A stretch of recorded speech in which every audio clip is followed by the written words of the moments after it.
ఎక్కడైతే మనం ఐబొమ్మ అనేటువంటిదో సంచలనంగా మారినటువంటి ఐబొమ్మ ఆ కేసు కూడా దానికి సంబంధించిన ప్రధానమైనటువంటి వార్త కూడా ఇక్కడ మనం చూస్తున్నాం. విచారణలో నోరు విప్పిన ఐబొమ్మ రవి పైరసీ ఎలా చేశాడో చెప్పేశాడు. శాటిలైట్ లింకు క్యూబో నెట్వర్క్ హ్యాక్ చేసినట్లు వెల్లడి. హెచ్డి హబ్ టెలిగ్రామ్ ఛానల్ ద్వారా పైరసీ లింకులు అమ్మకం, ఒక్కో లింకుకు $300 వరకు వసూలు. ఐబొమ్మ వెబ్సైట్ నిర్వాహకుడు రవి కేసు విచారణలో సంచలన విషయాలు వెలుగులోకి వస్తున్నాయి.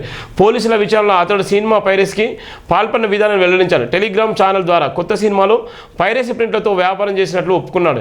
ఈరోజు జరిగిన విచారణలో పైరసీకి సంబంధించిన కీలక వివరాలను రవి వెల్లడించాడు. కేవలం సాధారణ ప్రింట్లే కాకుండా ఏకంగా క్యూబో నెట్వర్క్ శాటిలైట్ లింకును హ్యాక్ చేసి సినిమాలను హెచ్డి ఫార్మేట్లో రికార్డ్ చేసినట్లు తెలిపాడు. ఈ విధంగా పైరసీ సినిమా అమ్మేందుకు హెచ్డి హబ్ పేరుతో ప్రత్యేకంగా ఒక టెలిగ్రామ్ ఛానల్ ఏర్పాటు చేసినట్టు చెప్పాడు.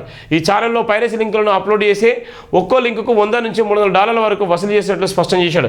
ముఖ్యంగా హిట్ 3 కిష్మందాపురి సినిమాలను శాటిలైట్ లింక్ ద్వారానే పైరసీ చేసినట్లు అంగీకరించాడు. ఈ నేపథ్యంలో 3 వేర్వేరు కేసుల్లో విచారణ నిమిత్తం నాంపల్లి కోర్టు ఇమ్మడి రవికి 12 రోజులు పోలీస్ కస్టడీ అనుమతించింది.